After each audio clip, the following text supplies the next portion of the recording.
જય જિનેન્દ્ર. મંગલાચરણ કરી અને સમયસારનો સ્વાધ્યાય શરૂ કરીએ છીએ.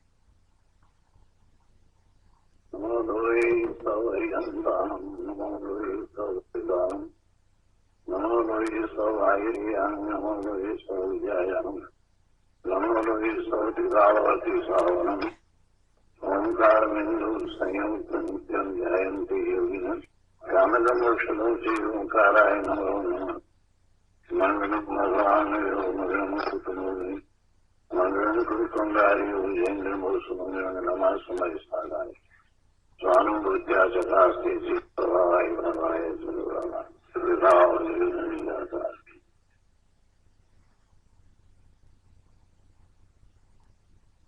સમયસાર ભગવાન કુંકુંદાચાર્ય રચિત સમયસાર તથા ભગવાન અમૃતચંદ્રાચાર્ય રચિત આત્મખ્યાતિ ટીકા કળશ સહિત એનો સ્વાધ્યાય કરી રહ્યા છીએ. એમાં બંધ અધિકાર ચાલે છે અને બંધ અધિકારની ગાથા 286 287નો સ્વાધ્યાય આપણે કરી રહ્યા છીએ. આ ગાથા, એનો અર્થ, ટીકા, ભાવાર્થ અને પૂજ્ય ગુરુદેવ કાંજી સ્વામીએ આપેલ પ્રવચનના કેટલાક અંશ આપણે લીધા છે. હવે વિશેષ અંશ આજે લઈએ. મૂળ ગાથામાં જે વાત આવી એ અગાઉની જે 3 ગાથા 283, 84, 85માં આવી હતી એને આગળ વધારતા એના દ્રષ્ટાંત તરીકે કહેવામાં આવી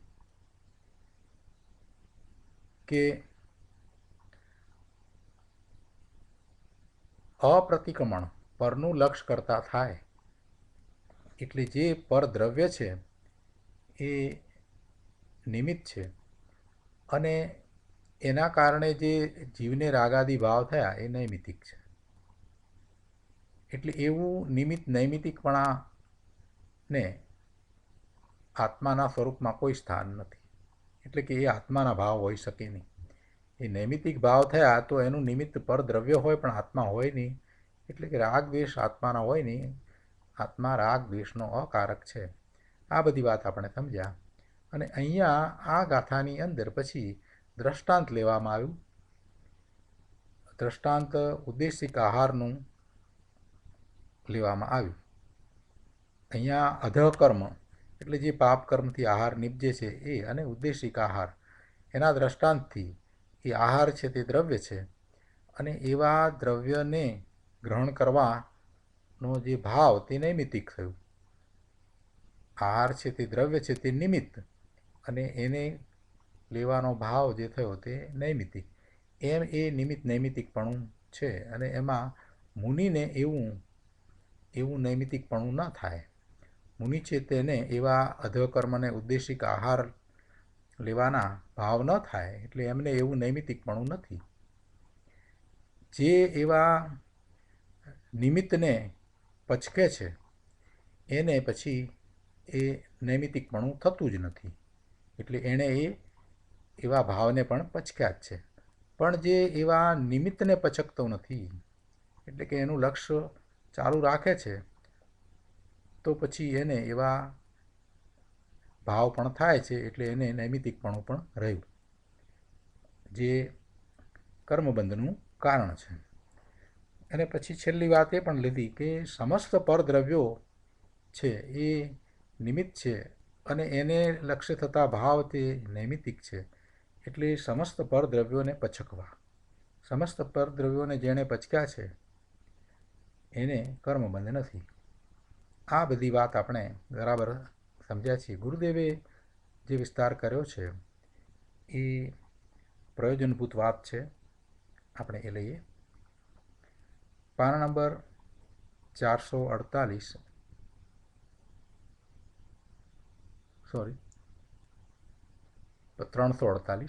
પ્રવચન રત્નાકર ભાગ 8મો, પાના નંબર 348. અહીંયા આપણે પહેલો પેરેગ્રાફ કર્યો છે. બીજા પેરેગ્રાફમાં અહીંયા કહે છે કે પહેલું તો વ્યવહારનો જે પ્રેમ છે એ સ્વદ્રવ્યથી વિરુદ્ધ પરદ્રવ્ય છે. જો ઉદ્દેશિક આહાર પાણી લેવાનો રાગ એ મારું કાર્ય હોઈ શકે નહીં એ બધી વાત તો આવી. એ તો બધું આપણે સમજ્યા, બરાબર છે, મુનિરાજને એમ જ હોય. પણ અહીંયા તો હવે ગુરુદેવ થોડોક વધારે વિસ્તાર કરે છે અને તત્વની વાતને અહીંયા આધ્યાત્મિકતા સહિત સમજાવે છે. બહુ મહત્ત્વની વાત છે, ખૂબ પ્રયોજનભૂત વાત છે. શું કહ્યું કે પહેલું તો વ્યવહારનો જે પ્રેમ છે એ સ્વદ્રવ્યથી વિરુદ્ધ પરદ્રવ્ય છે. વ્યવહારનો પ્રેમ છે એ સ્વદ્રવ્યથી વિરુદ્ધ પરદ્રવ્ય છે.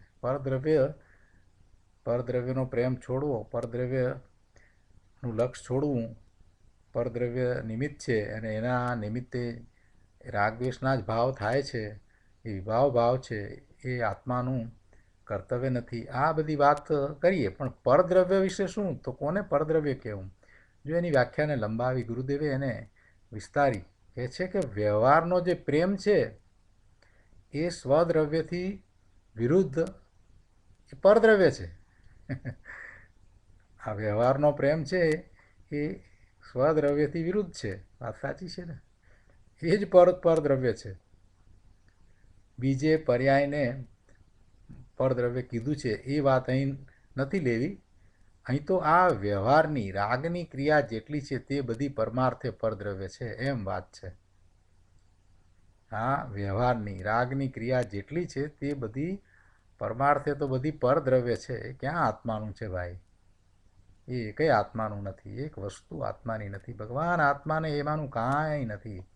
નક્કામાંનો જીવ લડ્યા કરે છે. મને તો એ જ સમજણ નથી પડતી કે સીધી સરળ વાત છે કે ભગવાન આત્મા કાંઈ કરી શકતો નથી. કૃપાળુદેવે કહ્યું, આટલા મહાત્માઓએ કહ્યું, સીધી વાત તો કરી. પોતે પોતાના ભાવે રહે એ સિવાય બીજું કાંઈ કરતો નથી. હવે બીજા બધા આમાં પરિપાછા એના વિશ્લેષણોના એનાલિસિસને આમ ને તેમ ને ક્યાં સીધું સરળ તો છે. ભગવાન આત્માને ક્યાં કાંઈ છે? અને એવા ભાવે જે થયા છે એ બધા જ પરમેશ્વર પદને પામ્યા છે. બીજું કોણ પામ્યું? કોણે કેવળ જ્ઞાન કર્યું છે? પોતે પોતાના સ્વભાવ ભાવે થયા, એમણે કેવળ જ્ઞાન પ્રગટ કર્યું છે. કેટલું સહેલું સરળ છે. અને એ વાતને ગુરુદેવે જુદી જુદી રીતે સમજાવી. જો અહીંયા કેટલી સરસ વાત મૂકી છે. જરાક ધ્યાન આપીએ તો આપણને થાય કે ઓહો, આ બધો વ્યવહારનો જે પ્રેમ છે, આ શુભ ભાવ ને આ ને તેનાથી આમ થાય ને તેમ થાય ને, અરે બધી વાત ભાઈ તારી સાચી, બધું બરાબર છે, સહકારી કારણ છે ને બધું બરાબર છે, પણ સ્વથી તો જુદું કે નહીં? એ સ્વથી જુદું કે નહીં? એ આત્માનું તો નથી ને? એ સિદ્ધને તો હોતું નથી ને? તો બસ, તો પછી સ્વથી જે જુદું છે એ બધું પરદ્રવ્ય. કેટલી સહેલી સરળ વ્યાખ્યા કરી, પણ એનો વિસ્તાર જ્યારે આપણે સમજીએ ત્યારે આપણને થાય ઓહો હો, આવો સ્વીકાર કરતા તો મારે ક્યાંય પછી જવા પણ રહેતું જ નથી. હું મારામાં જ પાછો વળું છું, મારા તરફ જ પાછો વળું છું. આપણે ક્રમબદ્ધ પર્યાયનો નિર્ણય કરી અને અકર્તા ભાવમાંથી પછી બહાર આપણે ક્યાંય રહ્યા જ નહીં કરવાવાળા, એટલે પાછા વળ્યા, સ્વરૂપ તરફ વળ્યા. હા, અહીંયા ગુરુદેવે બીજી રીતે આપણને પાછા વળ્યા. કહે છે કે વ્યવહારનો પ્રેમ છે એ સ્વદ્રવ્યથી વિરુદ્ધ પરદ્રવ્ય છે. બીજી જગ્યાએ તો પર્યાયને પરદ્રવ્ય કીધું છે, પણ હજી એ વાત અહીંયા નથી લેવી કે છે. પણ અહીં તો વ્યવહારની અને રાગની ક્રિયા જેટલી છે તે બધી પરમાર્થે પરદ્રવ્ય છે એમ વાત છે. અને પરદ્રવ્યનું કાર્ય મારું એ માન્યતા મિથ્યાત્વ છે. સમ્યક દ્રષ્ટિને વ્યવહારનું કાર્ય મારું એમ વ્યવહારની રુચિ હોતી નથી. એને વ્યવહારનો રાગ આવે છે, પણ એને વ્યવહાર જે પરદ્રવ્ય એની રુચિ છૂટી ગઈ હોય છે. રાગ આવે છે, સ્વભાવ એને આવે, મુનિને પણ આવે, પણ આવે છે તો પણ ક્યાં? એને એ કઈ રીતે આવે છે? એ એમને હેય પડે છે, એ એમને છોડવા લાયક લાગે છે. એની રુચિ નથી, એને સારો નથી ગણતા, એને ધર્મ નથી ગણતા. રાગ તો આવવાનો જ છે. પોતે જ્યાં સુધી શુદ્ધ ભાવે નથી થતા ત્યાં સુધી શુભ ભાવ તો આવવાનો જ છે. જેટલો સમય શુદ્ધ ભાવે રહ્યા એટલો સમય તો બરાબર છે, પણ બાકીનો સમય શું? બાકીના સમયમાં શુભ ભાવ જ આવે. એટલે શુભ ભાવ આવ્યો તો શું થઈ ગયું? આવે શુભ ભાવ, પણ શુભ ભાવને પોતાનો માને છે કે ના ના શુભ ભાવ છે એટલે સારું છે, ને પુણ્યનો બંધ પડે એટલે પછી મનુષ્યની ગતિ મળે ને પછી એને લીધે થઈને ધર્મ થાય ને, આવી બધી કાંઈ મુનિની માન્યતા નથી. એટલે એ બધો વ્યવહાર છે એવો હોય એ વસ્તુ જુદી છે. અને એમાં એમાં રુચિ કરવી, એને ધર્મ માનવો, એ બરાબર છે, સારું છે, મને ઉપયોગી છે, લાભદાયક છે, એવી માન્યતા કરવી, એ વાત જુદી છે. આવે શુભ ભાવ આવે, આવે તો આવે, શું છે. પૂર્વે પૂર્વે જે કર્મ એવા કર્યા છે એના ઉદયો પણ આવે છે, એના નિમિત્તે શુભ ભાવ આવે છે. એટલે એટલી એટલી પોતાની નબળાઈ છે, પોતે સ્વરૂપને વિશે નથી રહેતા એટલે શુભ ભાવ આવે છે.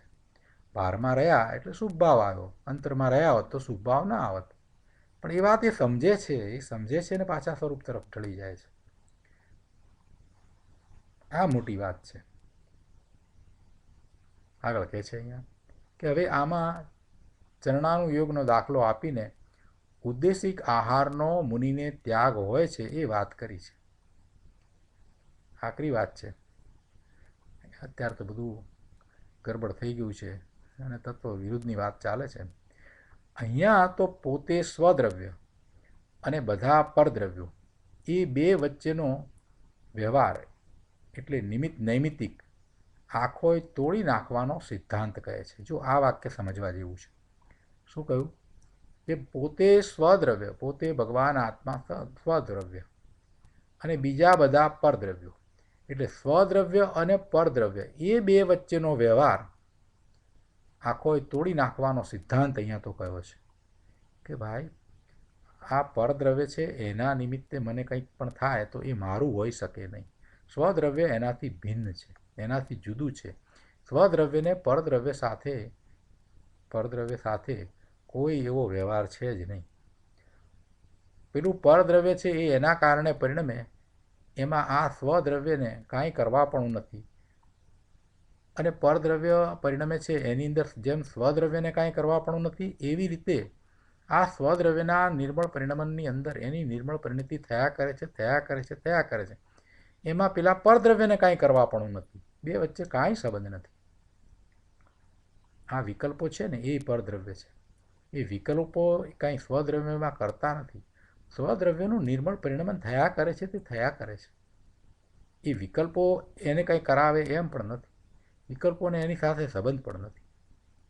મન વગરના અસંગની છે ને, મન જેમને નથી, બરાબર, એમને પણ એવું શુદ્ધ નિર્મળ પરિણમન તો અંદરમાં ચાલ્યા જ કરે છે. એ વાતનો વિચાર કરીએ તો આપણને ખ્યાલ આવે કે આ વિકલ્પો દ્વારા કંઈ થઈ રહ્યું છે એવું તો છે જ નહીં. વિકલ્પો દ્વારા કંઈ સ્વરૂપની પ્રાપ્તિ થાય છે એવું તો છે જ નહીં. વિકલ્પો વિકલ્પોમાં રહ્યા. વિકલ્પ મનની ક્રિયા છે. મનને સ્વરૂપ સાથે શું સંબંધ? કાંઈ સંબંધ નથી. આટલી અમથી સીધી સાદી વાત આજના બપોરના સ્વાધ્યાયમાં વાત હતી, પણ લોકો ના પકડી શક્યા. અહીં તો પોતે સ્વદ્રવ્ય અને બધા પરદ્રવ્યો એ બે વચ્ચેનો વ્યવહાર નૈમિત્તિક આખોય તોડી નાખવાનો સિદ્ધાંત કયો છે. એટલે સ્વદ્રવ્ય પોતે ચૈતન્ય મહાપ્રભુ, એની જ્યાં અંતરદ્રષ્ટિ અને રુચિ થઈ ત્યાં એને વ્યવહાર જે પરદ્રવ્ય એની રુચિ છૂટી જાય છે. હવે આગળ જતા મુનિને જ્યારે વિશેષ અંતર સ્થિરતા થઈ છે, ચારિત્રના આનંદમાં વિશેષ રમણતા થઈ છે, એવી અંતરદશા થઈ છે, ત્યારે મુનિરાજ કહે છે કે આ જે ઉદ્દેશિક છે એ જળથી બનેલું જળ છે. ઉદ્દેશિક આહારને માટે કહે છે કે એ આહાર જળથી બનેલ જળ છે અને એને લેવાનો ભાવ, એને ગ્રહણ કરવાનો ભાવ એ પણ જળ છે. એ જડના કાર્યને હું કેમ કરું? હું કહેતા ભગવાન આત્મા એ કાર્ય કરે નહીં. ઉદ્દેશિક લેવાના ભાવને મારા કાર્યપણાનો અભાવ છે. મારું કાર્ય તો મારા સ્વરૂપને વિશે, એમાં આ આહારને ગ્રહણ કરવાનો ભાવ, જડને ગ્રહણ કરવાનો ભાવ હોય ક્યાંથી? એ મારું કાર્ય નથી. જડનું કાર્ય જડમાં થાય. એ જે રીતે ઉત્પન્ન થયો જે આહાર એ એનું કાર્ય એનામાં થયું. એટલે એના કાર્યપણાનો મારામાં તો અભાવ છે. અર્થાત મુનિરાજને ઉદ્દેશિક આહારના ગ્રહણના ભાવનો અભાવ જ હોય છે. મુનિરાજને ઉદ્દેશિક આહારના ગ્રહણના ભાવનો અભાવ જ હોય છે. અને આ પ્રત્યાખ્યાન છે, પચખાણ છે. હવે આગળ વાત કરે છે, ટીકાની આગળની વાતને સમજાવે છે કે આ રીતે આ જે વાત આપણે મુનિરાજની લીધી તો કે એ રીતે એટલે તત્વજ્ઞાનપૂર્વક એમ તત્વજ્ઞાનપૂર્વક નિમિત્તભૂત પૂતગળ દ્રવ્યને પચકતો આત્મા એટલે મુનિ જેમ નૈમિતિકભૂત બંધ સાધક ભાવને પચકે છે. પૂતગળ દ્રવ્યને પચકે એટલે પછી એના નિમિત્તે થતો ભાવ છે જે સાધકને બંધનું કારણ છે, એ બંધ સાધક ભાવને પણ એ પચકે છે. તેમ કરીને આખી વાત જે લીધી છે એને અહીંયા ગુરુદેવ સમજાવે છે. ગુરુદેવે આખી વિશિષ્ટ નવી દ્રષ્ટિ આમાંથી આપણને આપી છે. સામાન્ય અર્થ તો બધાને સમજાઈ જાય છે, ગાથા સરળ છે, ઉદાહરણ છે, એ વાત તો ખરું, પણ ગુરુદેવે જે વાત બીજી આખી મૂકી કે આ સ્વ સિવાય બીજું બધું વ્યવહાર એ બધું પરદ્રવ્ય છે ભાઈ, એનું લક્ષ કરે છે તોય તને અપ્રતિક્રમણ જ છે અને અપ્રત્યાખ્યાન જ છે. એને પચકવાની જરૂર છે. તને એને રુચિ રાગ પડ્યા છે ને પરદ્રવ્ય સ્વ સિવાય જે બીજું બધું છે એ બધું શું છે એનો વિચાર કર. એવા પ્રતિક્રમણને એવા પ્રત્યાખ્યાન થાય તો સ્વરૂપ તરફ વળે. કેટલી સુંદર વાત મૂકી દીધી છે. અહીંયા કહે છે આ તત્વજ્ઞાનની વાત આવી એટલે તત્વજ્ઞાનપૂર્વક એટલે કે આ મુનિએ જે વાત કરી એ રીતે કે મને એ કાર્ય મારું હોય નહીં એમ કરીને વાત કરી એટલે કહે છે કે એમ તત્વજ્ઞાનપૂર્વક નિમિત્તિકભૂત પૂતગળ દ્રવ્યને પચકે છે એટલે પછી નિમિત્તભૂત પૂતગળ દ્રવ્યને પચકે એટલે નૈમિતિકભૂત બંધ સાધક ભાવને પણ પચકે છે. હવે એને અહીંયા સમજાવી છે કે જુઓ આ સૂક્ષ્મ વાત એમ સમ્યક દર્શન રહિત ઉદ્દેશિક આહાર ન લે અને આહાર ન લે ઉપવાસ કરે એવું તો એણે અનંતવાર કર્યું છે. આ જે કહ્યું એ વાતને સમ્યક દર્શન વિના સમ્યક દર્શન રહિત સમ્યક દર્શન થયું નથી છતાં પણ એ ઉદ્દેશિક આહાર ન લે અને ઉપવાસ કરે એવું તો એને ભૂતકાળમાં અનંતવાર કર્યું છે. પણ એથી શું? તત્વજ્ઞાનપૂર્વક એનો અર્થ એવો છે કે આત્મજ્ઞાનપૂર્વક. તત્વજ્ઞાનપૂર્વક એટલે આત્મજ્ઞાનપૂર્વક તે સંબંધીનું લક્ષ્ય અને તે સંબંધીના રાગનું કાર્ય એને છૂટી જાય એને વાસ્તવિક મુનિપણું કહે છે. અને એમ થાય એને વાસ્તવમાં પચખાણ છે. ઉદ્દેશિક આહાર એને નથી લીધો, સમ્યક દર્શન નહોતું થયું, મિથ્યાત્વ સહિત હતો અને જેને દીક્ષા ગ્રહણ કરી હતી ત્યારે પણ એને ઉદ્દેશિક આહાર નહોતો લીધો એવું તો બન્યું છે, અનંતવાર એવું તો બન્યું છે. અરે સાધકની વાત લઈએ, હજી મુનિ પણ નથી થયો અને માત્ર પોતે કંઈક સમજ્યો છે તો પણ એ એવા આહાર નથી ગ્રહણ કરતો, એવું પણ બને. જેમાં સૂક્ષ્મ પણ હિંસા થતી હોય એવા આહાર એ ગ્રહણ નથી કરતો. લૌકિકમાં પણ ઘણા લોકો એવી રીતે હોય છે કે ભાઈ શુદ્ધ તો આહાર લેવો, શુદ્ધ આહાર એટલે કે જે છે તે લેવું, અમારા માટે કંઈ બનાવતા નહીં. આ તો ઘણા લોકોને હોય છે. તમે એમને તમારે માટે એમને માટે સ્પેશિયલ આપણે કંઈ બનાવીએ તો એ ન લે, એવા ન જમે. એવા લોકો મેં જોયા છે. શુદ્ધ તો આહાર લે, જે હોય તે લેવા, ન હોય તો કંઈ નહીં. જે ઘરમાં બનતું હોય એ પ્રમાણે લે. એક આટલું વધારાનું કંઈ આમ તેમ કરે નહીં, એક મીઠું ઉપરથી નાખે નહીં કે લીંબુ ઉપરથી નાખે નહીં, હોય છે. ગુરુદેવ અહીંયા કહે છે કે એમ તો દ્રવ્યલિંગી સાધુ હોય તે પણ પોતાને માટે બનાવેલા ઉદ્દેશિક આહાર પાણી લેતા નથી. દ્રવ્યલિંગ છે અને ભાવલિંગ નથી, એવા દ્રવ્યલિંગની વાત છે. જો પોતાને માટે બનાવેલા આહાર પાણી લે એવો એનો ભાવ હોય તો તે નવમી ગ્રેવિક જઈ શકે નહીં.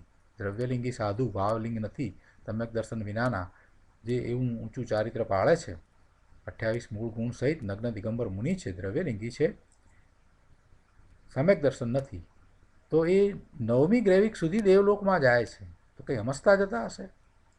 કેવો પુણ્યનો બંધ! એટલે એ પણ કાંઈ ઉદ્દેશિક આહાર લે નહીં, ઉદ્દેશિક આહાર એ લેતા નથી. દ્રવ્યલિંગી પોતાને માટે બનાવેલા જળનું ટીપુય ખૂબ આકરી તૃષા હોય તોય પ્રાણાંતે પણ ન લે, પ્રાણ જાય તો પણ ન લે, એવો એને અંદર શુભભાવ હોય છે. પણ એ કાંઈ નથી, કેમ કે એને અંદર તત્વજ્ઞાન હોતું નથી, આત્મજ્ઞાન નથી, સમ્યક દર્શન નથી. અર્થાત રાગના અભાવ સ્વરૂપ શુદ્ધ ચૈતન્યનું પરિણમન તેને હોતું નથી.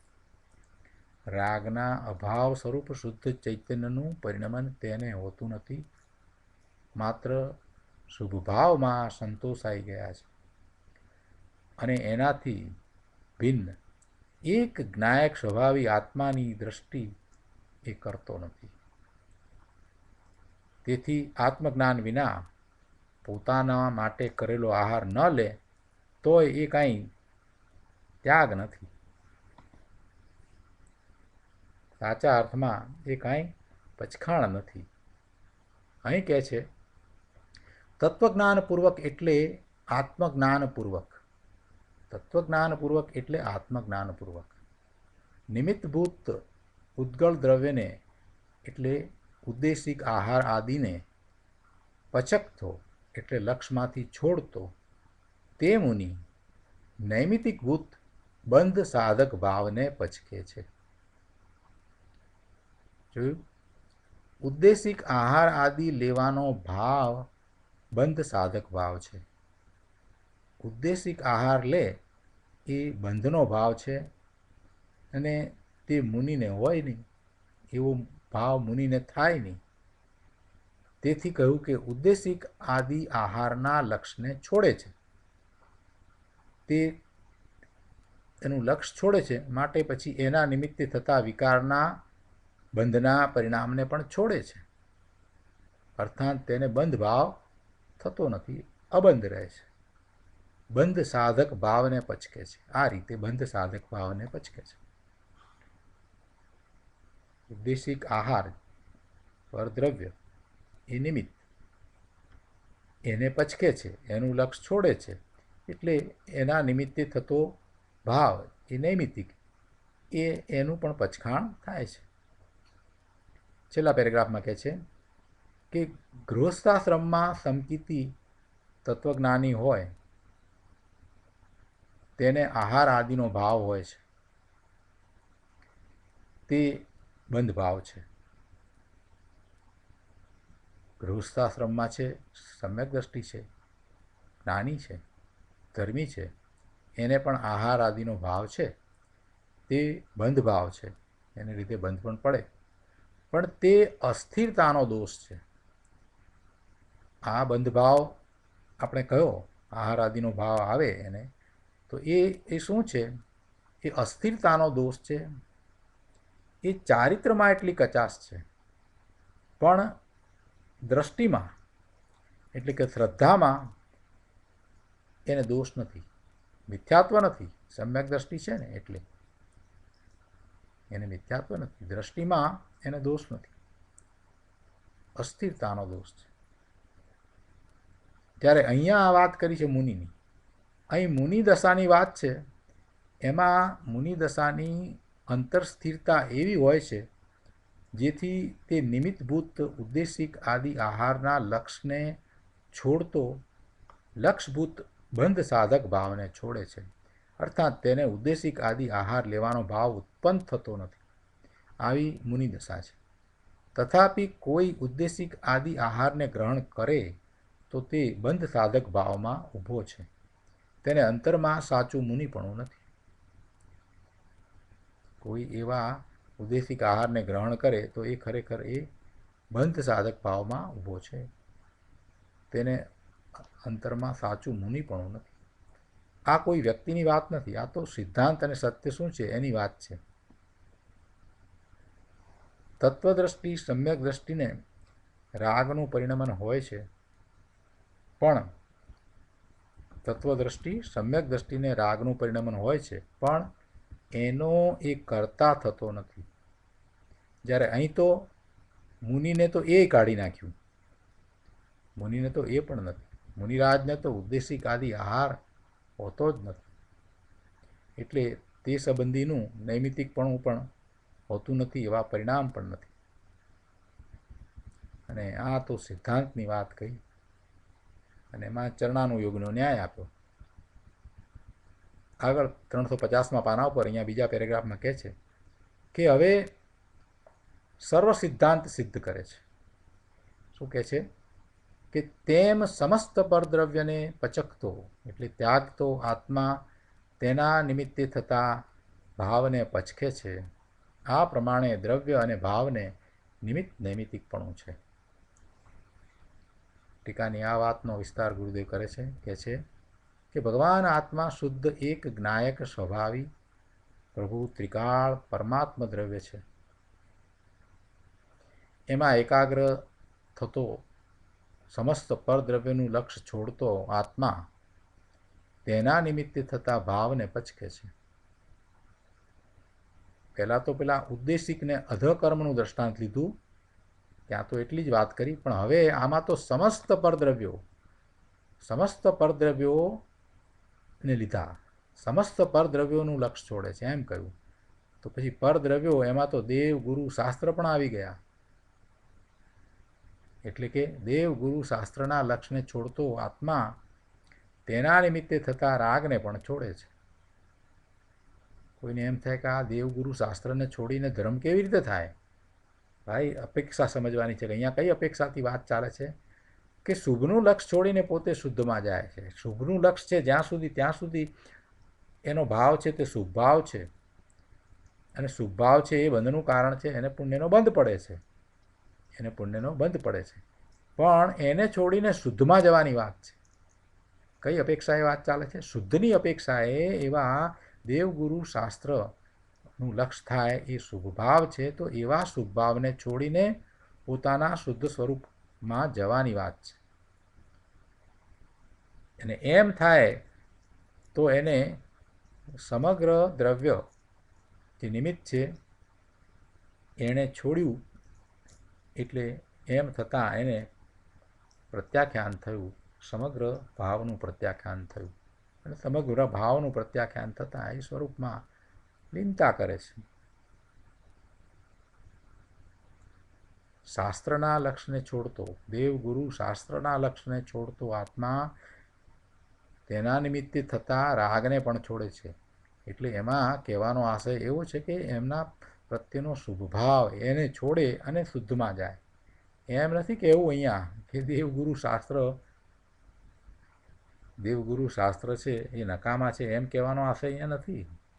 છોડવા લાયક છે એટલે એના પ્રત્યેનો જે શુભ ભાવ છે એ છોડવા લાયક છે.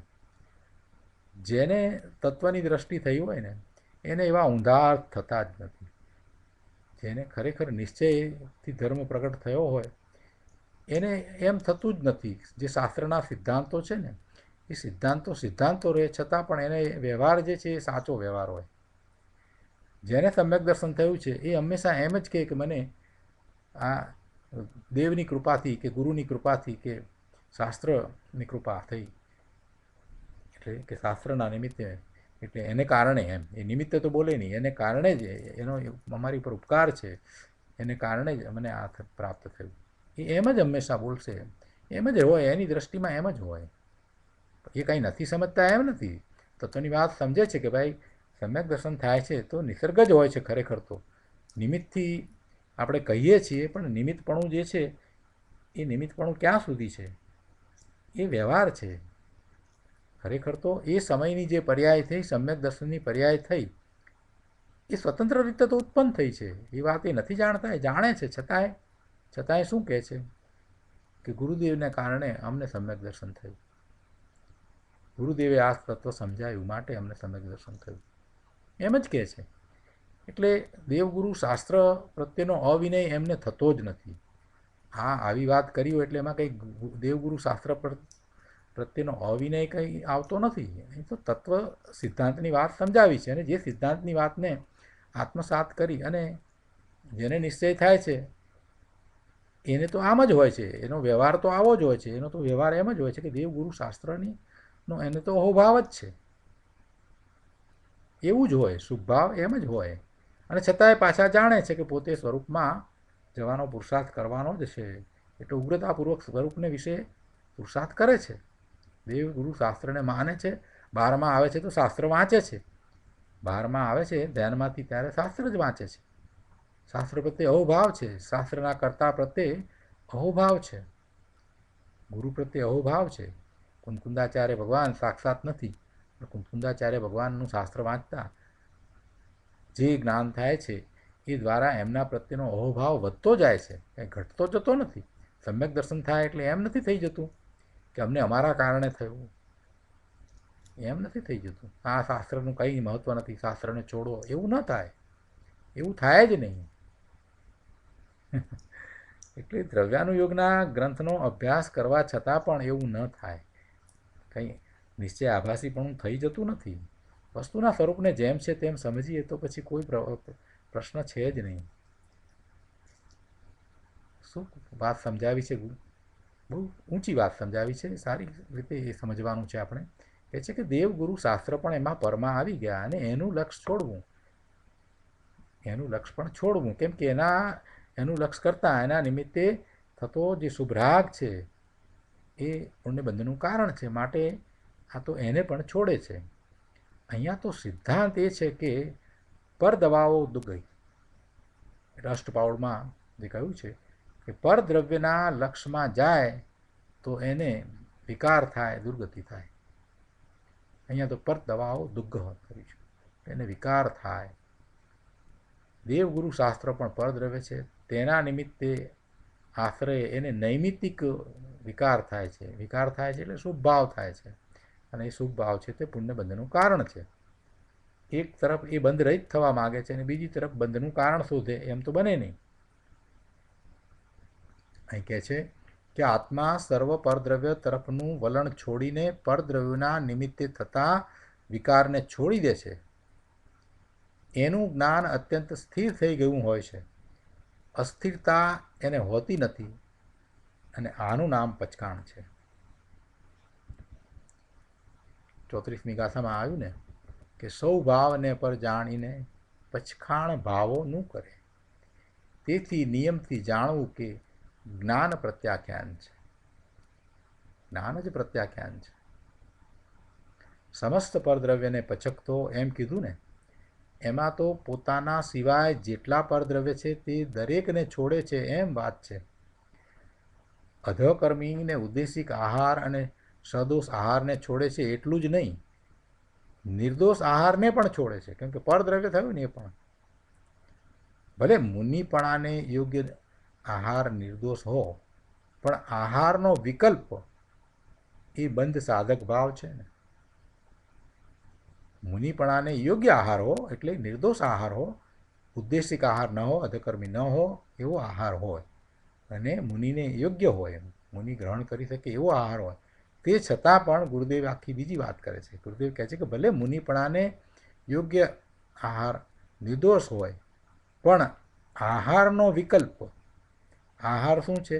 પરદ્રવ્ય છે, એટલે આહારનો વિકલ્પ એ બંધ સાધક ભાવ છે. સર્વ પરદ્રવ્યનું લક્ષ્ય છોડે છે, એમાં તો આહાર નિર્દોષ લેવો એ પણ રહ્યું નહીં, કેમ કે એ પરદ્રવ્ય છે, અને પરદ્રવ્યના લક્ષ્યે નૈમિતિક વિકાર થયા વિના રહે નહીં.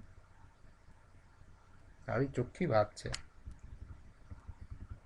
છેલ્લે કહે છે અહીંયા કે ભાઈ અમે તો તારા હિતની વાત કરી છે. અહીં તો સર્વ નિમિત્ત નૈમિતિક સંબંધને તોડવાની વાત છે.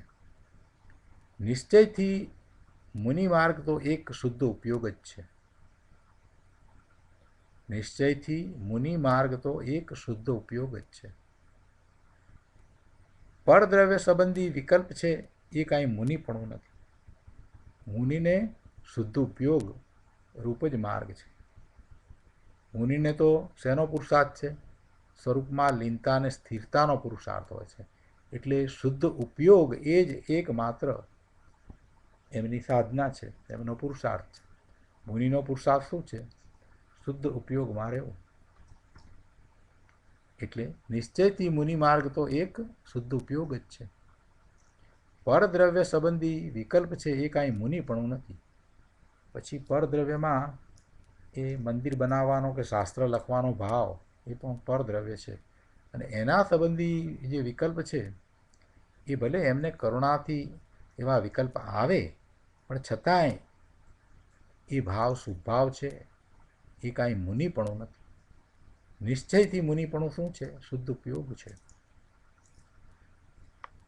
જય ધવલમાં તો ત્યાં સુધી લીધું છે કે મેં એક શુદ્ધ ઉપયોગની પ્રતિજ્ઞા કરી હતી, પણ એમાં હું ન રહી શક્યો અને આ 6 કાયની દયાનો વિકલ્પ થયો, નિર્દોષ આહારનો વિકલ્પ થયો, એમાં મારી પ્રતિજ્ઞા તૂટી ગઈ, એમાં પચખાણનો ભંગ થયો. કેમ કે પર તરફના વલણનો ભાવ વિકાર છે. એક સ્વદ્રવ્યના વલણનો ભાવ નિર્વિકાર છે. એટલે એનો અર્થ એમ કે મારે સ્વદ્રવ્યમાં જ રહેવું એવી પ્રતિજ્ઞા લીધી હતી. ત્યાં પછી આ શુભભાવ 6 કાયની દયાનો ભાવ કે નિર્દોષ આહાર કરવાનો ભાવ કે એ કાંઈ પણ જે ભાવ થયો એ વિકલ્પ મને હોય નહીં. આટલી બધી ઊંચી વાત લીધી છે. અહીંયા આગળ 351 પાના ઉપર બીજા પેરેગ્રાફમાં કહે છે, જુઓ, મુનિને નિર્દોષ આહાર લેવાનો વિકલ્પ આવે એમાં મુનિ દશાને કોઈ બાદ આવતો નથી. એથી કાંઈ મુનિપણી જાય એમ તો નથી, પણ એને અધકર્મી ઉદ્દેશિક આદિ દોષયુક્ત આહાર લેવાનો વિકલ્પ આવે તો ત્યાં મુનિપણું રહેતું નથી. આવી વાત છે. અહીં તો સઘળાય પરદ્રવ્ય તરફનું વલણ, એટલે કે આહારનું, વિહારનું, દેવ, ગુરુ, શાસ્ત્ર પ્રત્યે વિનય ભક્તિનું વલણ છોડીને એક સ્વદ્રવ્યમાં આવવું, એકમાત્ર સ્વદ્રવ્યમાં આવવું અને ત્યાં જ રહેવું, એ મુનિને હોય છે. અને એ વાસ્તવિક મુનિ દશા છે એમ સત્ય સિદ્ધાંત સિદ્ધ કર્યો છે. આટલી બધી વાત આવી એટલે કોઈએ પ્રશ્ન કર્યો કે તો પછી પ્રતિક્રમણ કરે કે નહીં? પ્રતિક્રમણ પાછા ફરવું. ક્યાંથી પાછા ફરવું? બહારમાંથી અંદરમાં જવું, એનું નામ પ્રતિક્રમણ.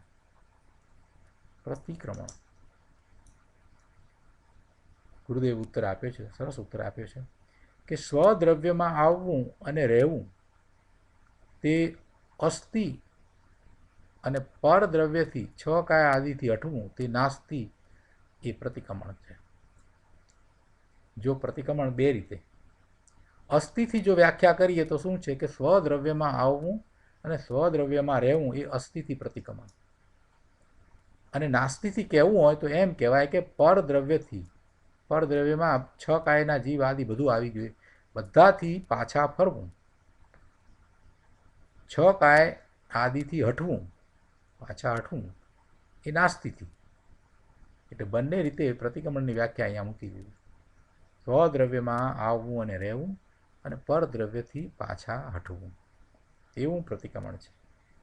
નિર્મળ આનંદના નાથ પ્રભુ આત્મામાં આવીને વસવું, તે પરથી ખસવું છે અને તે પ્રતિક્રમણ છે. આ સિવાય પરદ્રવ્ય તરફ લક્ષ જાય એ તો કહ્યું ને કે પર દવાઓ દુગઈ, એ તો દુર્ગતિ છે, એ ચૈતન્યની ગતિ નથી. વિકાર થાય એ કાંઈ ચૈતન્યની ગતિ છે? વિકાર થાય એ ચૈતન્યની ગતિ હોય નહીં. પર દવાઓ દુગઈ, પરનું લક્ષ થતાં દુર્ગતિ થાય છે. આ 4 ગતિના ભ્રમણ થાય છે એ દુર્ગતિ છે. પરનું લક્ષ કરતા થાય છે ને, સ્વના લક્ષે રહેતો તો કોઈ ગતિ થાય નહીં, સિદ્ધની ગતિ થાય, પંચમ ગતિ થાય. ચૈતન્યની તો એવી ગતિ છે, પંચમ ગતિ હોય એને તો, એને કંઈ આ 4 ગતિના ભ્રમણ હોય નહીં. છેલ્લા પેરેગ્રાફમાં કહે છે, વિતરાગનો માર્ગ ભારે આકરો બાપા. પ્રથમ તો પરદ્રવ્યથી લાભ થાય એ દ્રષ્ટિ મિથ્યાત્વ છે.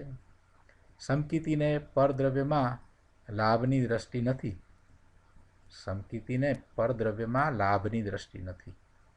પરદ્રવ્યમાં એને કાંઈ ગમવાપણું, રુચિ કરવાપણું, ઇષ્ટપણું હોતું નથી. પરદ્રવ્યથી લાભ છે એવી એની દ્રષ્ટિ જ નથી.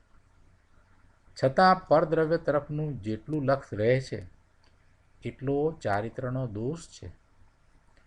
સમકીતીને પણ, સમકીતી છે જે ભૂમિકામાં છે એ પ્રમાણે એને એટલું હજી ચારિત્રની નબળાઈ છે એટલે એવો દોષ હોય છે. ચોથા ગુણસ્થાને, પાંચમા ગુણસ્થાને, જે ગુણસ્થાને હોય તે પ્રમાણે. ચોથા ગુણસ્થાને હજી કસાયની 3 ચોકડી બાકી છે, પાંચમા ગુણસ્થાને કસાયની 2 ચોકડી બાકી છે, અને સાતમે છઠ્ઠે છે તો હજી કસાયની 1 ચોકડી બાકી છે. એટલે એટલો એને ચારિત્રનો દોષ પણ હોય છે. પણ દ્રષ્ટિ સમ્યક છે. દ્રષ્ટિ એટલે કે શ્રદ્ધા સમ્યક છે. દ્રષ્ટિમાં એમ નથી કે આ કરવા લાયક છે, એમ નથી. એ ચારિત્રના દોષને મટાડવાની આ વાત છે. શું વાત છે ચારિત્રના દોષને મટાડવાની? કે સમસ્ત પરદ્રવ્યને પચકતો તે તત્સંબંધી, એટલે જેટલા પરદ્રવ્ય છે એ બધા સંબંધી નૈમિતિક વિકારને છોડે છે, અર્થાત ચારિત્ર દોષને મટાડે છે. પરદ્રવ્યમાં લક્ષ જતું હતું તે ચારિત્ર દોષ હતો. હવે પરદ્રવ્યથી લક્ષ છોડતા ચારિત્રનો દોષ છૂટી જાય છે.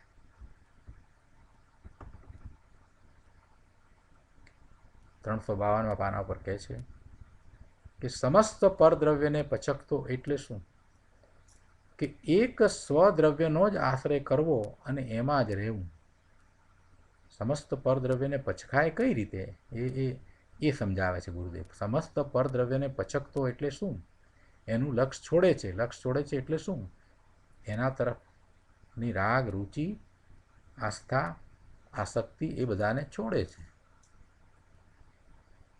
અને એ બધું થાય કેવી રીતે? તો કે એક સ્વદ્રવ્યનો આશ્રય કરતા, સ્વદ્રવ્યનો લક્ષ કરતા, સ્વદ્રવ્યનું મહાત્મા આણીને એ તરફ દ્રષ્ટિ કરતા, સ્વદ્રવ્ય તરફ પોતાના ઉપયોગને લઈ જતા એ સમસ્ત પરદ્રવ્યનું પચકાણ થાય છે. સમસ્ત પરદ્રવ્યને પચકતો એટલે શું?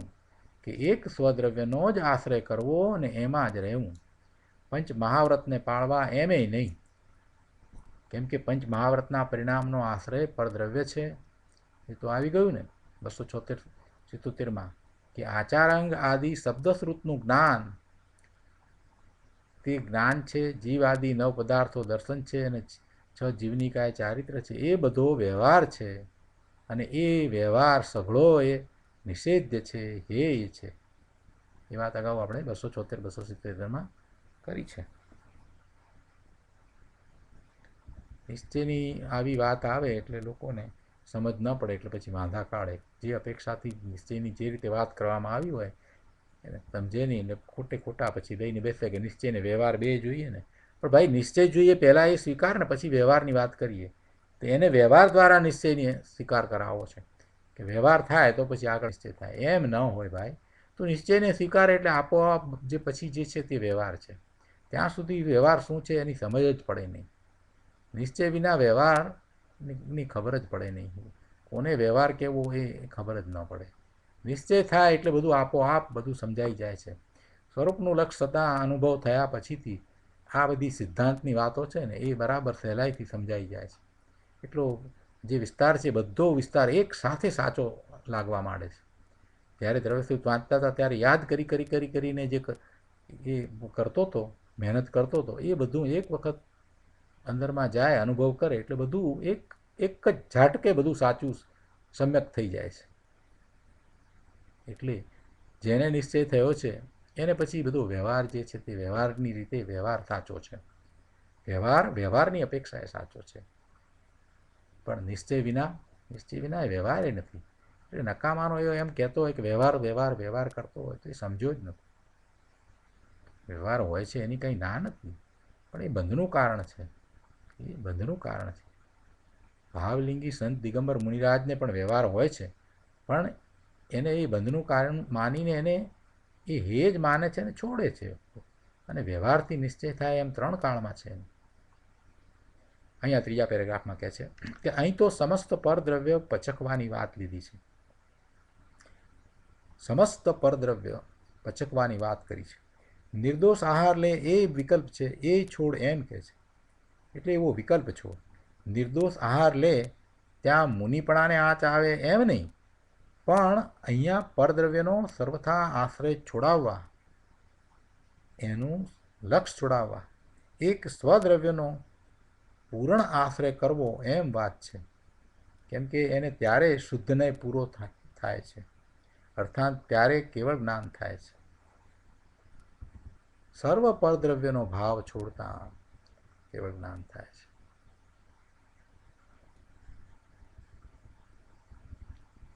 છેલ્લે કહે છે કે આ પ્રમાણે પરદ્રવ્ય બધા નિમિત્ત છે અને નિમિત્તને લક્ષ્ય થતો વિકારી ભાવ નૈમિતિક છે.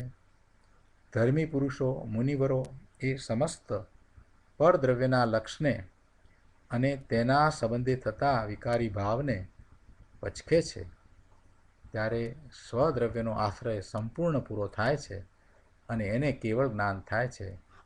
આવી વાત છે.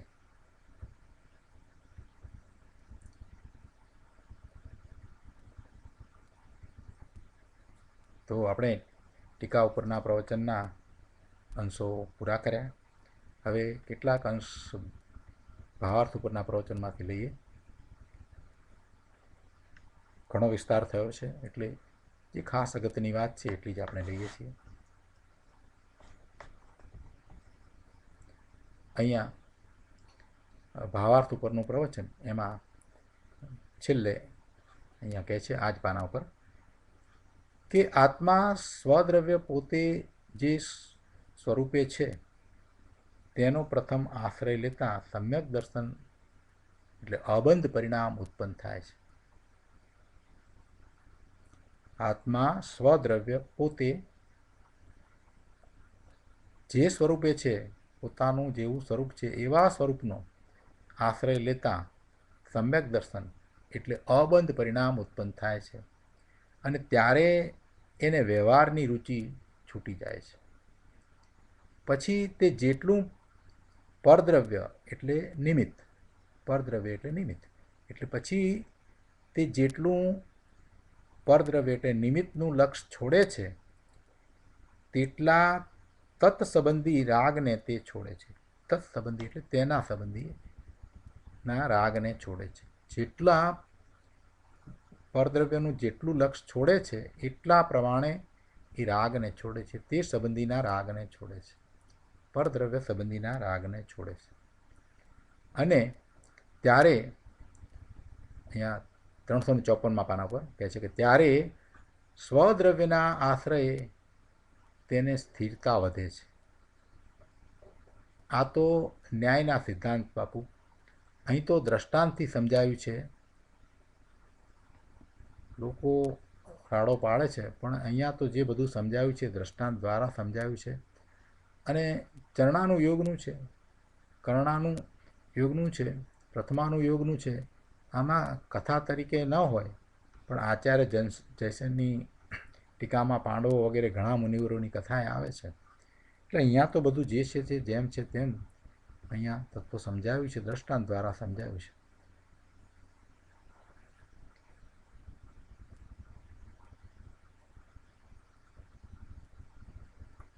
હવે આમાં આ પાના ઉપર અહીંયા 6ઠ્ઠા પેરેગ્રાફમાં વાત કરે છે કે સાધુના નિમિત્તે ગૃહસ્થ જે આહાર પાણી બનાવે તે ઉદ્દેશિક આહાર છે.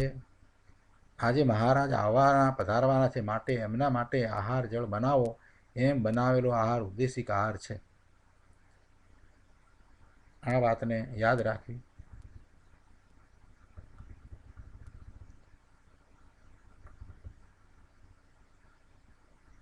અને પાના નંબર 355 ઉપર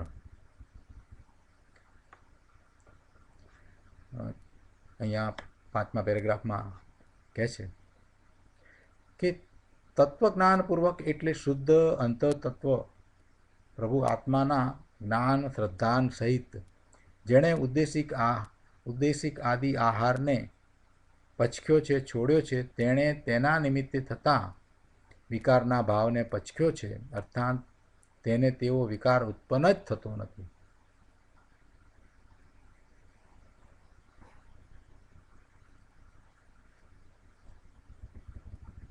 આ રીતે સમસ્ત દ્રવ્યને અને ભાવને નિમિત્ત નૈમિતિક ભાવ જાણવો એટલે એ દ્રષ્ટાંત દ્વારા પોતે પોતાના સ્વરૂપ તરફ જવું.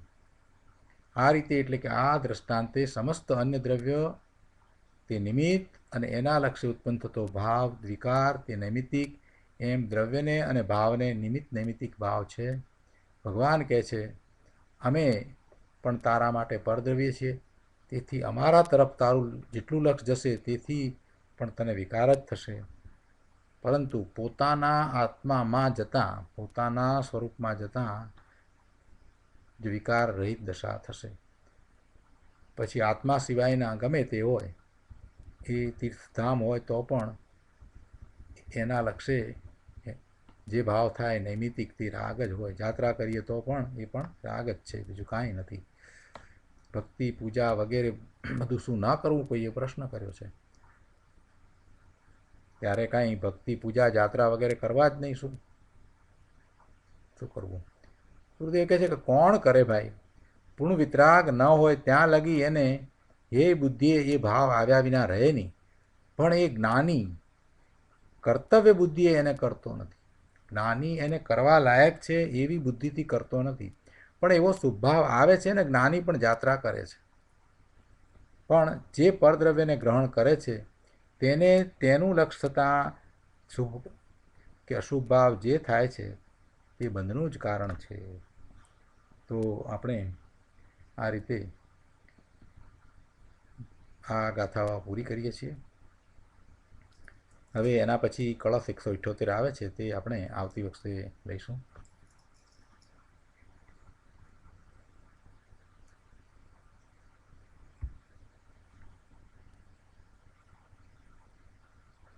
હવે પ્રભુ આજના સ્વાધ્યાય સંબંધી આપના પ્રતિભાવ પ્રશ્ન હોય તો વિચાર કરીએ.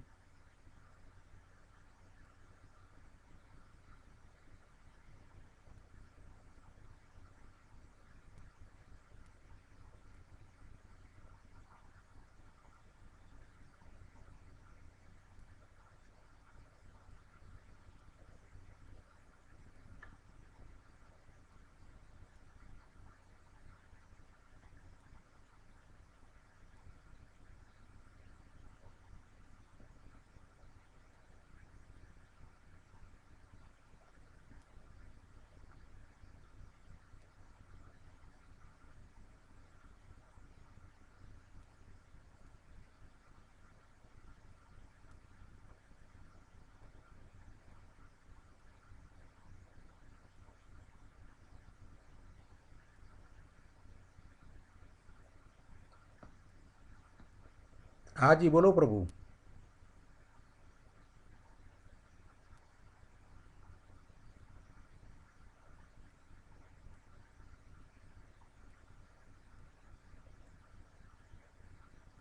બરાબર છે પ્રભુ, ભૂમિકાને બદલાતા કાંઈ વાર લાગતી નથી.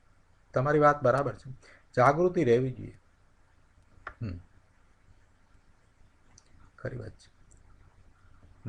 એ જાગૃતિ રહેવી જોઈએ. ભલે ગમે તે ભૂમિકામાં હો, પણ એ ભૂમિકાને બદલાતા ક્યાં વાર લાગે છે?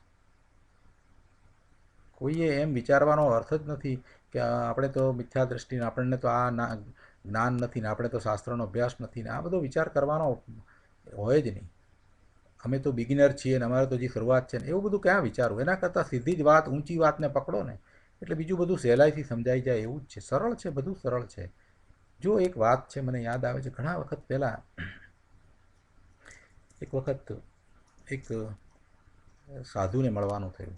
એટલે કે અમારા એક મિત્ર છે, આંખના ડૉક્ટર છે, અમારે ત્યાં સુરત આવ્યા, અને એ પોતે દેરાવાસી છે, અને એ બીજા એમના જેમને એમના પ્રત્યે ખૂબ શ્રદ્ધા એવા સાધુને જોવા માટે નવસારી જવાનું હતું. એમને મળવા માટે જવું હતું. એમની આંખ તપાસવાની તે મને કે તમે આવશો? મેં કીધું હા ચાલો જઈએ. અમે ત્યાં ગયા. જો દેરાવાસી સાધુ છે, મને કોઈ એમાં વાંધો હતો નહીં, એટલે ગયા, બેઠા. મારા મિત્રએ એમને મારી ઓળખાણ આપી, પરિચય એવો આપ્યો કે આમને ઘણો શાસ્ત્રનો અભ્યાસ છે, આમ છે, તેમ છે, વગેરે વગેરે વગેરે. એ નાની ઉંમરના યંગ સાધુ, નાની એટલે અમારા કરતાં ઉંમરમાં નાના, એમણે એક વાત કરી, હજી મને યાદ છે, કદાચ જીવન પર્યંત યાદ રહેશે. કે છે કે બસ આમ બહુ સરળતાપૂર્વક, આમ કંઈ એવું કંઈ જ્ઞાન આપવું છે, એવો ઉપદેશ આપવો છે એવું પણ નહીં, સરળતાપૂર્વક કે છે કે આપણે પાણી હોય આપણી પાસે ને પાણીની બોટલ લઈને ફરીએ ને તો આપણને ભાર લાગે, પણ પાણી પી જઈએ તો ભાર ન લાગે. ઉદાહરણ આપ્યું મને કે આપણા હાથમાં પાણીની 1 લીટરની બોટલ લઈને આપણે ચાલીએ તો આપણને એનો ભાર લાગે, પણ એ પાણી આપણે ધારો કે પી ગયા હોય તો પછી ભાર નથી લાગતો. એવી રીતે જ્ઞાન છે એ જ્ઞાનને પચાવીએ, એમને એ સમજાવ્યું કે જ્ઞાનને પચાવીએ તો પછી જ્ઞાનનો બોજો નથી લાગતો, નહીંતર પછી છે ને જ્ઞાન એ બોજા જેવું લાગે. આ વાત મને હંમેશા યાદ રહે છે. તત્વજ્ઞાન, આટલા બધા શાસ્ત્રો, આટલા બધા એના એનાલિસિસ, એટલું બધું આમને કેટલાક લોકોને તો એમ થાય કે આટલું બધું મને તો કાંઈ આવડતું નથી, અથવા તો જે આવડતું એ બિચારા પાછા કન્ફ્યુઝ થઈ જાય. એટલે પછી એમ કે અમારી ભૂમિકામાં હવે શું થાય, હવે આ શું, આ તો એ તો બધા બહુ આગળ, એ તો બધા આમ તેમ. પણ આજે તમે જે વાત કરી બરાબર છે, ગમે તે ભૂમિકામાં હોઈએ, માત્ર જાગૃતિ છે તે જ મહત્ત્વની છે. સિદ્ધાંતને સમજ્યા છો એટલે બરાબર છે, બધું યાદ ન રહે, યાદ રાખવાની જરૂર પણ નથી. જેને ભણાવવું છે એ ભલે યાદ રાખે, પણ તમારે ભણાવવું નથી ને આત્મસાત કરવું છે, તમારે સ્વરૂપમાં આગળ વધવું છે, તો આ બધી સૂક્ષ્મતાઓ ન યાદ રહે અને મુખ્ય વાત યાદ રહે, હું આ બધાથી જુદો ભગવાન આત્મા, અને આ બધું મને ન હોય. આટલી વાત યાદ રહે તો કામ થઈ જાય. જાગૃતિ, સતત જાગૃતિ રહેવી જોઈએ કે હું ભગવાન આત્મા, અને આ જે હું કરી રહ્યો છું એ કંઈ બરાબર નથી. થાય છે પણ એ મારી શ્રદ્ધાથી વિરુદ્ધ છે. ભલે થતું હોય પણ એની અનુમોદના ન હોય, એના માટે આપણને હંમેશા થાય કે ના, આ થવું ન જોઈએ. અને એમાં જો પાપ થતું હોય તો તરત જ આપણે પાછા વળી જઈએ. દરેક સમયે અરે દેખીતા પાપ તો નથી થતા, પણ આપણને એવો રિસ્પોન્સ અપાઈ જાય છે કોઈક વખત, તો તરત જાગૃતિ હોય તો પ્રત્યાખ્યાન થાય, જાગૃતિ હોય તો પ્રતિક્રમણ થાય. અરે આવો રિસ્પોન્સ મેં ક્યાં આપ્યો, મારે ને એને શું, હું ભગવાન આત્મા આ બધાથી જુદો, અને હું નકામાના રાગ દ્વેષ કરીને હું શું લઈને બેઠો છું. એ જે કાળે જે થઈ રહ્યું છે તે થઈ રહ્યું છે, એમ થવાનું છે તેમ થયું, એમાં શું આટલું બધું લઈને બેસી જવાનું. આપણે લોકોને સલાહ આપીએ છીએ, આપણે આપણાથી નાના હોય એને તતડાવી નાખીએ છીએ એની ભૂલને માટે થઈને, આ બધું કરતા આવ્યા છીએ. વિચાર આવે છે કે ભાઈ એ જેમ થવાનું હતું તેમ જ થયું, એમાં આટલું બધું શું, આટલું ગુસ્સે થવાની જરૂર શું, કાંઈ જરૂર નથી. જાગૃતિ, આ જાગૃતિ કેળવવાની જરૂર છે. બહુ સરસ વાત તમે આજે યાદ કરાવી. આપણે જો ને લીધું છે ને પુરુષાર્થમાં એ વાત જ લીધી છે ને કે સત્યનો સ્વીકાર અને આત્મજાગૃતિ, એ તો લીધું છે. હાજી પ્રભુ, આપ કંઈક કહેતા હતા, બોલો.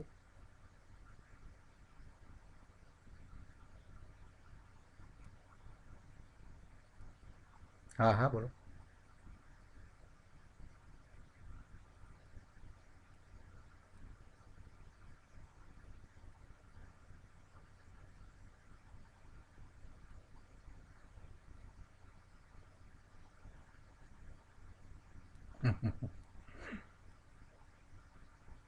બરાબર છે.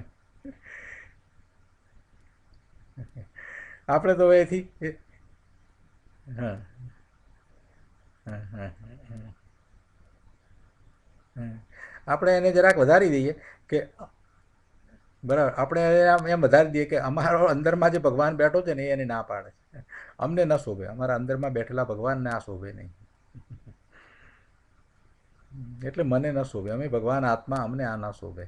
આપણે એમ હંમેશા જાગૃતિ રાખવી, મને ન શોભે, હું ભગવાન આત્મા, મને ન શોભે, મને ન હોય.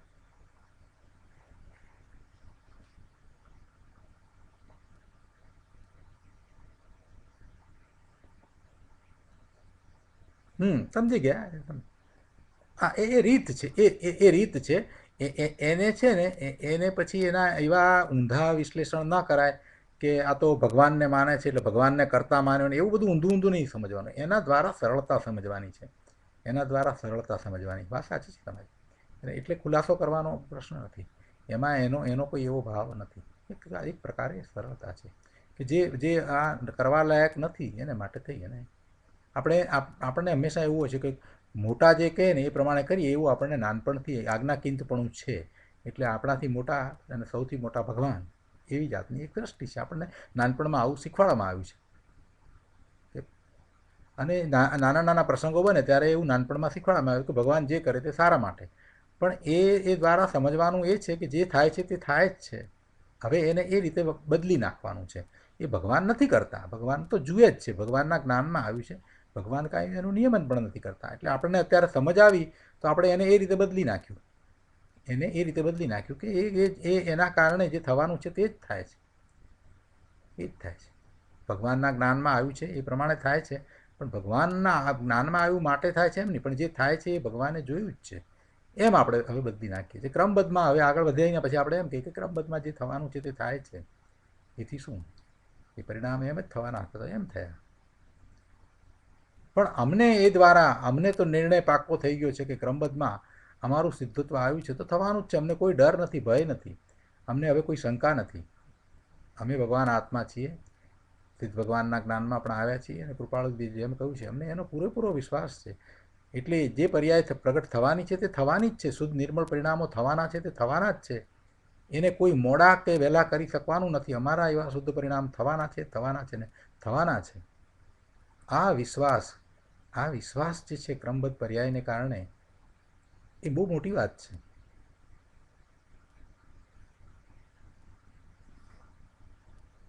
ભય ચાલ્યો જાય અને શાંતિ થઈ જાય.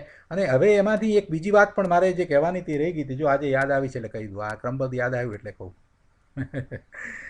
ક્રમબદ્ધમાંથી છે ને એક બીજી વાત પણ મળે છે. શું વાત મળે છે કે આપણને પહેલાં તો એમ થાય કે આ ક્રમબદ્ધમાં મારું થવાનું છે, પણ ક્યારે થશે એ જે અંતરમાં પડ્યું હોય ને તો એનો જવાબ આપણને મળી જાય. ક્રમબદ્ધનો સ્વીકાર તમે કરી લીધો, અંતઃકરણપૂર્વક તમે સ્વીકાર કર્યો છે, ભલે સમ્યક દર્શન નથી થયું, પણ તમને જો ખરેખર સ્વીકાર થયો છે તો તમને તમારું ક્યારે થવાનું છે ને એનો જવાબ એ અંદરથી મળે. કેવી રીતે મળે હું તમને કહું. તમારે તમારી જાત ઉપર એને એપ્લાય કર્યું અને પછી વિચારવાનું કે ભાઈ તને કેવા ભાવ થાય છે. જો તને પાપના ભાવ થતા હોય તો સમજવું કે તારે હજી ઘણા ભાવ બાકી છે.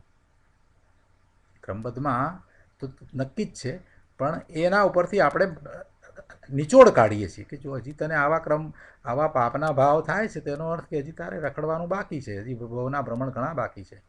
અને જો તને સ્વરૂપનું લક્ષ થાય છે તો તારે ભાવ બાકી નથી. એટલે મને પછી પોતાની ઉપર આવી જાય કે એટલે પહેલાં પોતાની સાથે આવો ડાયલોગ કરવો અને પછી વિચારવું કરે મને સ્વરૂપના ભાવ કેમ નથી થતા. મને સ્વરૂપના ભાવ થવા જોઈએ, કેમ કે મારે તો ઘણા ભાવ બાકી ન હોય. જો પુરુષાર્થ જ અંદર પડ્યો છે આપણે, અને તમને એવા ને એવા જો અંદરમાંથી એ જ ભાવ ચાલ્યા કરતા હોય તો ખરેખર એમ જ છે કે ભાવ બહુ બાકી નથી. સ્વરૂપનું જ લક્ષ રહ્યા કરતું હોય તો સમજવાનું કે ખરેખર એટલા ભાવ બાકી છે જ નહીં. થવાનું છે ક્રમબદ્ધમાં, પણ આપણને કેવી રીતે ખબર પડે તો આ રીત આપણી જાતની જોડે આપણે આ માપી શકીએ કે આપણને કેટલું બાકી છે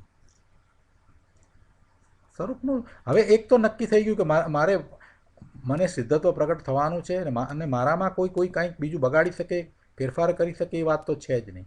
એટલે મારે હવે બીજે ક્યાંય ચિંતા કરવાની જરૂર નહીં, અને હું મારા સ્વરૂપનું જ લક્ષ કરી અને ત્યાં જ પુરુષાર્થ કરું ને પછી બીજું મારે શું કરવાનું છે. પણ છતાંય એમ વિકલ્પ આવે તો આપણે જાતને કહીએ અરે મારે તો હવે બહુ ભાવ હોવા ન જોઈએ. આવો નિર્ધાર થાય અને અંદર તરફ જ વળાય. એ બધી વાત તમને અંદર તરફ જ લઈ જાય, સ્વરૂપ તરફ જ લઈ જનારી વાત છે. નક્કી થઈ જાય, તમને પોતાને ખ્યાલ આવી જાય કે ના મારે આટલા જ ભાવ હોય, વધારે ન હોય. તમે જેમ જેમ અંદરમાં જતા જશો, જેમ જેમ ઊંડા ઉતરતા જશો, જેમ જેમ આ વિચાર કરતા જશો, તેમ તમને આ ભાવ સાથે તમે સૂઈ જાઓ છો રાત્રે પ્રતિક્રમણ કરીને, સવારે ઉઠો છો અને તમારા ભાવ જુઓ કેવા ભાવ છે. એ ભાવને સવારે આવેલા ભાવને બેસી જવું શાંતિથી નિર્વિકલ્પમાં થતાં વાર નહીં લાગે એટલે તરત જ બેસી જવું, એ ભાવમાં ચાલે રહેવું. ભલે વિકલ્પો સાથે, પણ એ ભાવ બહુ મહત્વના છે.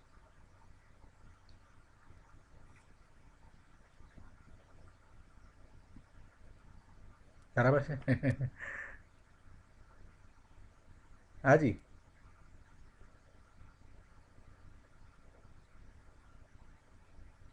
હાજી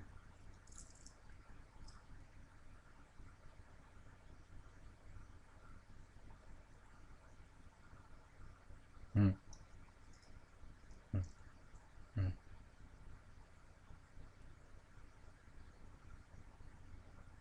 બરાબર. એમાં બોજો એટલો છે કે એ વખતે હું વિભાવ ભાવે થયો એ મારો દોષ છે. એ વખતે હું વિભાવ ભાવે થયો, વિભાવ ભાવમાં શુભ હોય કે અશુભ હોય બંને પ્રકારે વિભાવ ભાવે હું રહ્યો, એ મારો મારો દોષ છે, એને માટેનું પ્રતિક્રમણ. ત્યાંથી પાછા વળવું કે એવો વિભાવ ભાવ મને ન શોભે, એ વિભાવ ભાવ મને ન શોભે, મારે વિભાવ ભાવે ન થવું જોઈએ. અને પ્રત્યાખ્યાન કે હવે હું વિભાવ ભાવે નહીં થઉં. રોજ એવા પ્રત્યાખ્યાન કરીએ એટલે પછી વિભાવ ભાવ ઓછા થતા જાય. રોજ પછી આપણને એમ થાય કે રોજ રોજ આપણી જાતને નથી છેતરવી. હવે રોજ સવારમાં આપણે રાત્રે પ્રતિક્રમણ કરીએ ત્યારે કહીએ કે ના ના મારે હવે વિભાવ ભાવે નથી થવું, અને પછી બીજે દિવસે વિભાવ ભાવે થઈએ તો 2-4-5 દિવસ પછી શરમ આવી જાય આપણને જાતને જ કે આ વિભાવ ભાવે થઈએ છીએ, રોજ સાંજ પડે પ્રતિક્રમણ કરીએ છીએ, આવું છેતરવાની જરૂર નથી. આપણી જાતને આપણે લડવાનું પછી કે તારે વિભાવ ભાવે દિવસ દરમિયાન થવું છે, અને સાંજે પછી પ્રતિક્રમણ કરવા છે. તતડાવવાની, આપણી જાતને તતડાવવાની, એટલે પછી વિભાવ ભાવે નહીં થવાય. તરત ચેતના જાગી જશે તમારી, જાગૃતિ તમને રહેશે કરે આ બધું વિભાવ ભાવે મારે ક્યાં થવું. રિસ્પોન્સ અપાઈ ગયો, કંઈ વાંધો નહીં, તરત પ્રતિક્રમણ થઈ જાય એટલે આખી લાંબી લાળ ચાલતી નથી. આ આખો પુરુષાર્થ છે.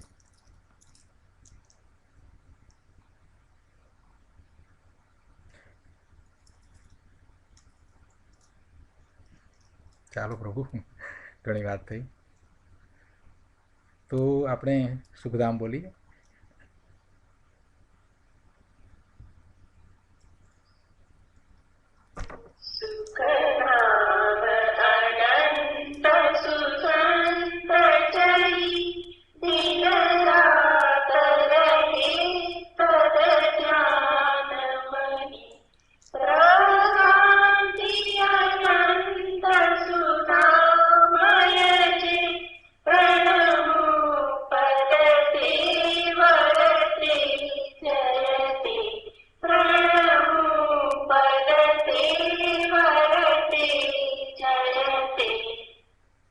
જય જિનેન્દ્ર પ્રભુ,